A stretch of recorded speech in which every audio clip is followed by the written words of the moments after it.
আসসালামু আলাইকুম। এই যে আমাদের বাড়ির সামনের রাস্তা, কত সুন্দর প্রকৃতি, মেঘলা আকাশ, নীরব রাস্তা, আর কত সুন্দর প্রকৃতি।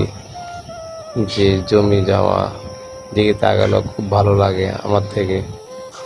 এই যে আমাদের স্কুল, তো ভাবলাম একটু ভিডিও করি। অনেক বছর বাইরে থাকে, এই প্রকৃতিগুলো দেখে না, তাই জন্য তাদের জন্য এই ভিডিওটা আমার করা। কত সুন্দর মেঘলা আকাশ। আসলে গ্রামের প্রকৃতিগুলো আমার থেকে খুবই ভালো লাগে, খুবই বেশি ভালো লাগে আমার থেকে। কি সুন্দর একটা প্রকৃতি।